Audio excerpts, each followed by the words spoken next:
Oke, halo semuanya, selamat datang di channel Info Anime Update. Tiba-tiba saja, sebuah bis yang sedang dinaiki para siswa SMA terpanggil ke dunia lain. Dan di isekai ini, nampaknya mereka semua disambut oleh sesosok wanita cantik yang menganggap dirinya adalah dewi. Kemudian sang dewi ini mulai menjelaskan kepada orang terpanggil bahwa ini tuh adalah isekai dan tujuan dari dipanggilnya kalian semua demi memberantas pasukan Raja Iblis dan membawa dunia kepada kedamaian. Singkatnya, jadi pahlawan. Dirasa penjelasannya sudah cukup, kemudian para siswa mulai diuji satu persatu kekuatannya lewat sebuah batu sihir yang nantinya warna di batu tersebut akan menentukan berada di level apakah kekuatanmu. Dan setelah semua siswa dan siswi mengukur kekuatannya, kini giliran MC kita untuk mencoba. Tapi sayangnya batu sihir menyatakan bahwa MC kita tidak memiliki kekuatan khusus.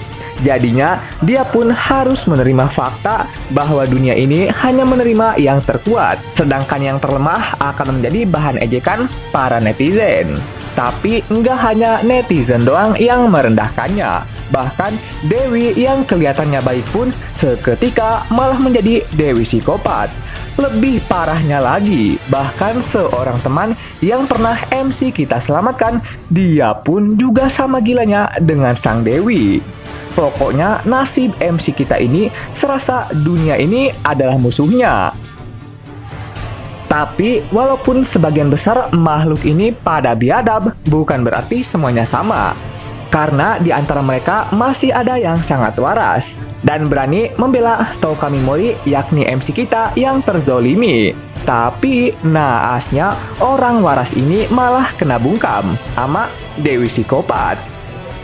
Karena sudah tak ada lagi yang membelanya, Touka pun memutuskan jadi villain dan bersumpah akan membalas dendam pada Dewi ini suatu hari nanti. Kemudian sebuah lingkaran sihir mulai aktif dan tahu-tahu Touka Mimori udah ada di sebuah gua.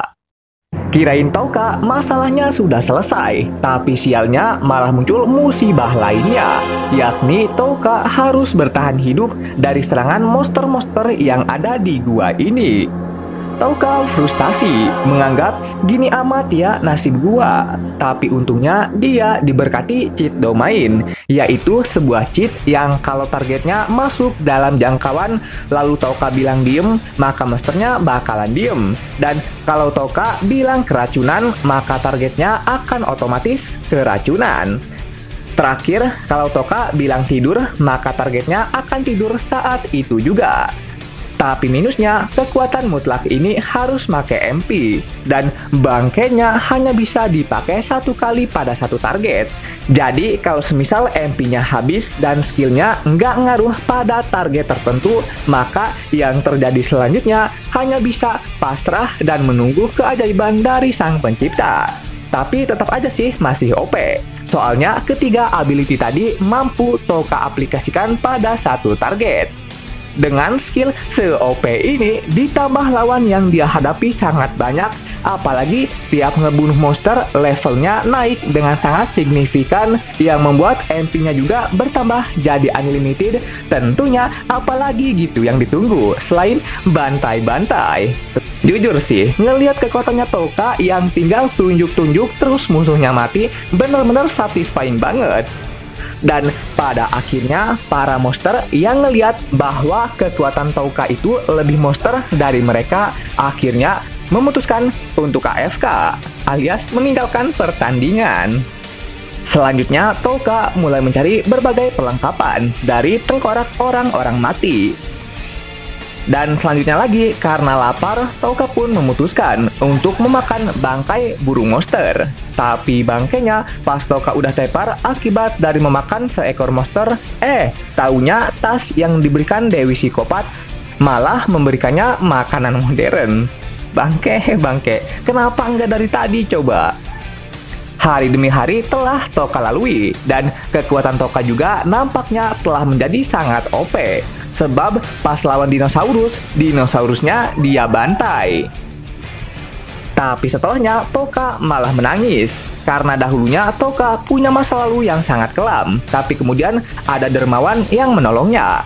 Dan alasan kenapa Toka menangis, kirain dia setelah gelap akan ada cahaya terang. Tapi kenyataannya Toka malah balik lagi ke kegelapan itu. Paham kan maksudnya? Tapi karena tak ada pilihan, Toka pun harus menerima dirinya saat ini yang telah memutuskan untuk jadi villain. Berikutnya, Toka mulai menjelajahi gua ini, dan nampaknya sangat-sangat banyak korban bertebaran di gua ini.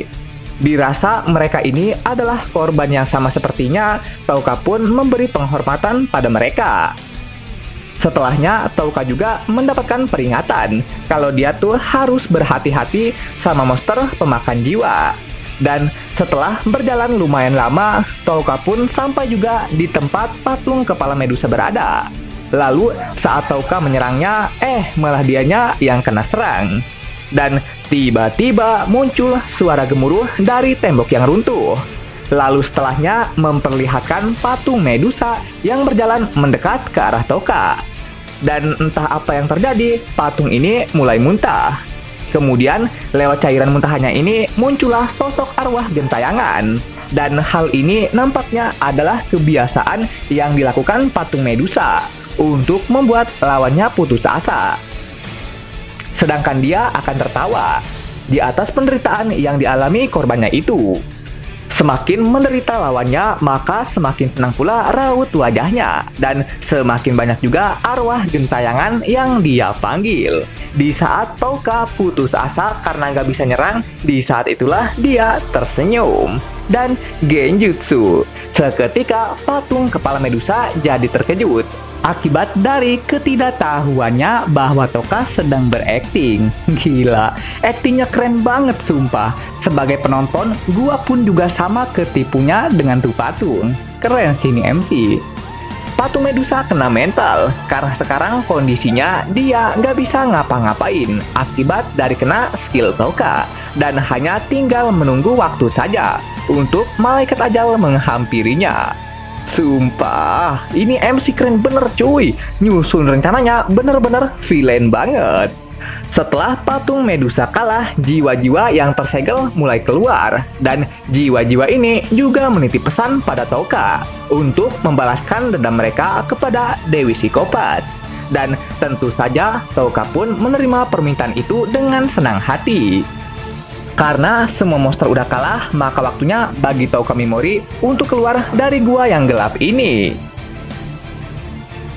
Kemudian situasi di luar memperlihatkan seorang gadis yang sedang berlari dari kejaran geng White Walker.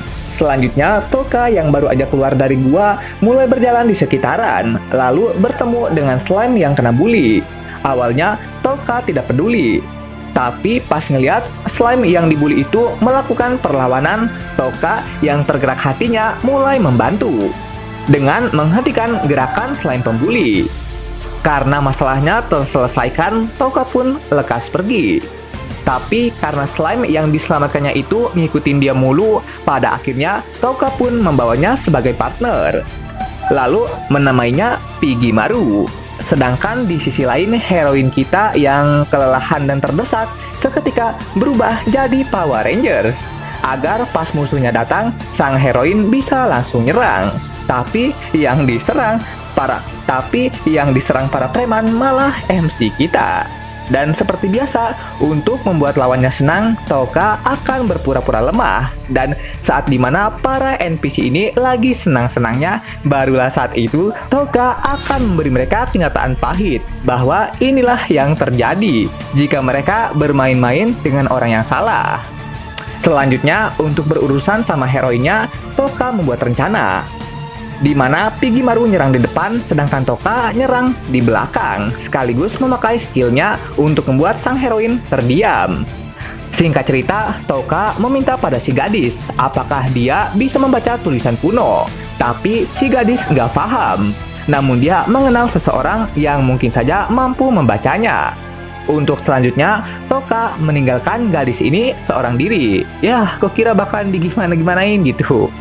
Kemudian selanjutnya, Toka pun memutuskan untuk singgah dulu di kota bernama Mills. Dan selanjutnya, dia pun juga ikutan sebuah acara. Dan di tengah acara ini berlangsung, nampaknya ada NPC yang mengganggu heroin kita dan menganggap bahwa si gadis adalah seorang buronan. Tapi pas ngeliat wajahnya langsung, si NPC malah kaget dan akhirnya malu sendiri karena udah bikin kehebohan, taunya salah target. Berikutnya, Toka yang sedang berjalan tanpa sadar berpapasan lagi sama si gadis. Wah, jodoh ini mah. Tapi Toka malah sok-sokan tidak kenal, lalu melewatinya begitu saja.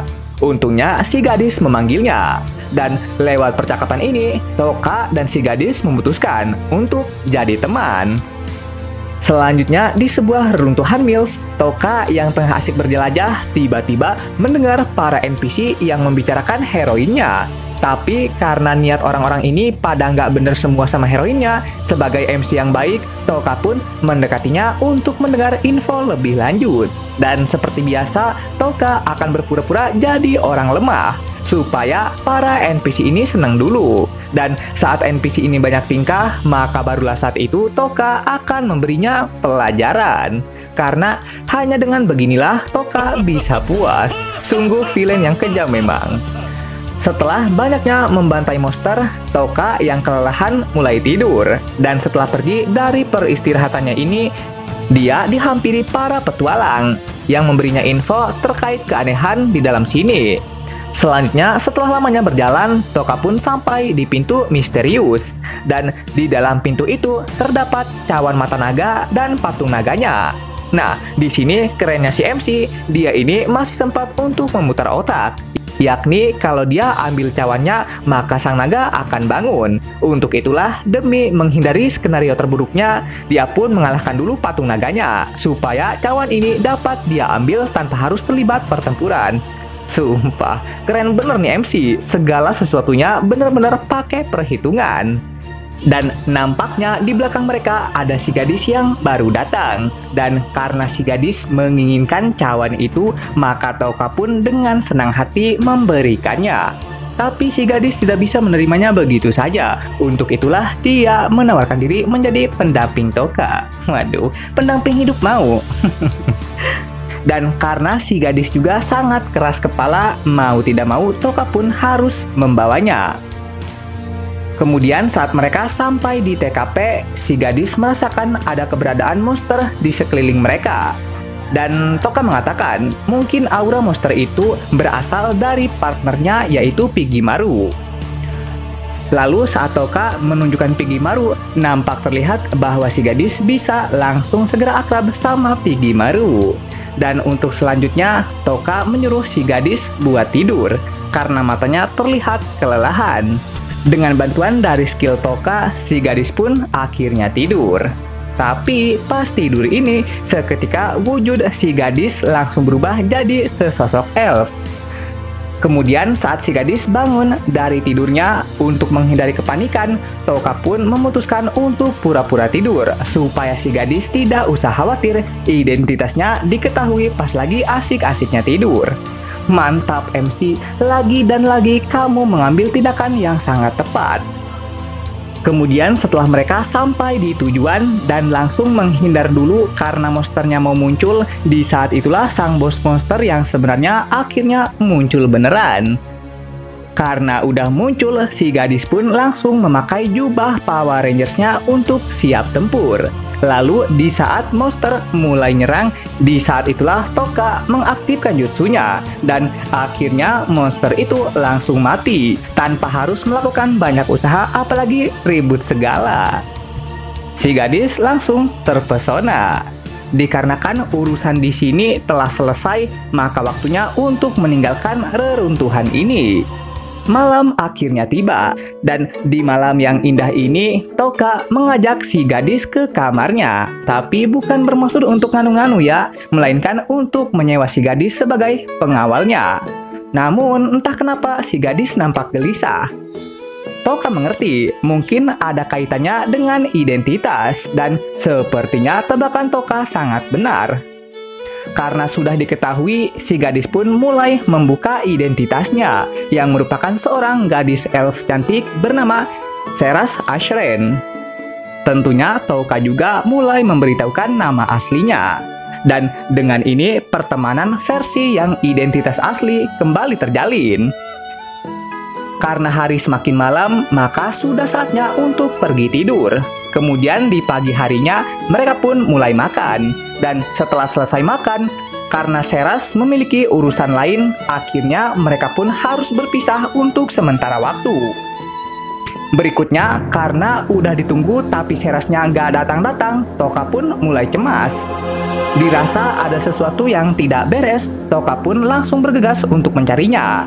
Sedangkan kondisi Seras sendiri saat ini dia tengah berada dalam pengejaran akibat dari identitasnya yang terungkap dan berakhir harus berduel dengan seorang kesatria. Dan lagi-lagi karena heroin kita ini daya tariknya sangat besar, tubuhnya pun menjadi incaran lagi. Aduh, kok pada mesum semua ya? Tapi untungnya Touka datang di saat yang sangat tepat. Aduh, untung aja anjing waifu gua nggak ternodai. Seras bertanya, kenapa kamu harus kesini? Dan Touka menjawab, karena nggak ada yang sehebat, secantik, dan setulus dirimu. Setuju Touka, waifu perfect begini jangan sampai dilepas. Lalu selanjutnya Touka menyuruh Seras untuk membuka pakaiannya. Waduh, Touka mau ngapain ini? Dan ternyata Touka menyuruh Seras buat ganti baju supaya Seras tidak terlalu banyak mencolok. Wah, parah sih ini MC. Padahal kalau dilihat dari wajahnya Seras, dia tuh setuju-setuju aja deh kalau diajak nganu-nganu. Lalu setelah perbincangan singkat mereka selesai, waktunya menginterogasi tersangka pencabulan. Tapi sayangnya dia ini langsung dibungkam oleh sebilah pedang. Dan wah, nampaknya telah muncul bos terakhir. Dan karena si bos ini terlihat sangat tertarik sama Touka, jadinya Touka pun meladeninya. Lalu saat Shifit dan bawahannya tengah asik beradu mulut sama Seras, nampaknya Touka telah menyusun suatu rencana. Yang mana dia ini menjelaskan identitasnya sebagai orang terpanggil. Shifit mulai tertarik, dan saat Touka menjelaskan satu persatu alasannya di sini, Shifit yang mendengar semakin tertarik. Dan sepertinya rencana yang Touka susun berjalan lancar. Ush, menarik nih. Shifit setuju untuk berduel di lain waktu. Lalu Touka menambah syarat pada Shifit untuk melepaskan Seras bersamanya. Karena hanya dengan begitulah Touka bisa memperoleh kekuatan untuk menghadapi Shifit. Shifit setuju, tapi tidak dengan bawahannya. Namun karena Shifit begitu mendominasi, akhirnya bawahannya ini langsung terdiam. Dengan hati yang senang, Shifit langsung pergi. Tapi rencana Touka baru saja dimulai. Tepat ketika Shifit dan bawahannya pergi, Touka mengaktifkan domainnya untuk membuat semua orang merasakan betapa kejamnya Touka Mimori yang sebenarnya. Sumpah, epic moment banget ini. Touka Mimori sebagai penggemar villain, sumpah gua bangga sama lu boy. Dengan tambahan racun yang Touka berikan, semua NPC ini langsung kejang-kejang. Seperti mau mokad. Gila-gila. Inilah sosok MC yang seharusnya dilestarikan. Shifit mencoba memberikan perlawanan terakhirnya, namun tubuhnya terlalu lemah untuk mengayunkan sebuah senjata. Kemudian Touka mulai mengaktifkan Tato Sukuna, yang jadi tanda bahwa Touka tengah mengeluarkan kekuatan terhebatnya. Untuk alasannya, karena salah satu bawahannya Shifit memberikan sebuah sinyal. Para bawahan Shifit mulai berdatangan, dan Shifit juga sempat memberikan kode bahaya, tapi gak kedengeran sama bawahannya. Domain Sukuna mulai Touka aktifkan, dan dengan bantuan dari Pigimaru yang membuat domain Touka semakin luas jangkauannya, kini para bawahannya Shifit yang terkena itu langsung tewas saat itu juga. Terakhir, Touka memakai domainnya untuk membuat para korbannya tertidur. Anjir, ngapain ditidurin coba? Toh nantinya juga akan tidur sendiri alias mati. Dan ternyata alasannya untuk menaikkan level tidur, supaya Touka dapat jutsu baru berupa Berserkers. Dan ya, skill ini pun langsung Toka uji coba kepada salah satu korbannya. Dan anjir, senang banget gua lihat para NPC ini mati menderita. Mantap. Mampus tuh anjing, sok keras sih. Karena pertempurannya telah selesai dan Shivitnya juga telah mati, maka Toka pun juga harus menonaktifkan domain Sukuna miliknya. Kemudian Toka juga menebarkan beberapa darah, supaya pas ada yang menemukan mayat Black Dragon, maka mereka bisa tahu kalau Seras telah mati. Sungguh teliti memang MC kita ini. Selanjutnya, karena terus-menerus diselamatkan lagi dan lagi, kini Seras menyerahkan hidupnya pada Toka. Wah, nampaknya heroin kita ini telah sepenuhnya jatuh ke pelukan si MC. Untuk selanjutnya, tinggal nunggu konfirmasi aja nih dari ini MC. Apakah akan menerima Seras atau tidak? Harusnya sih diterima. Soalnya mau gimana pun Seras ini adalah tipikal wanita idaman yang didambakan semua cowok yang ada di planet ini. Dan gitu aja kali ya, karena udah panjang juga nih. Oke, sekian pembahasan kali ini. Dan jangan lupa juga untuk menekan tombol like dan subscribe-nya ya. Biar Mimin ini lebih semangat lagi ketika membuat videonya. Dan agar kalian juga bisa mendapatkan update video terbaru mengenai berbagai pembahasan menarik seputar anime di channel ini. Dan sampai jumpa lagi di video selanjutnya. Dah!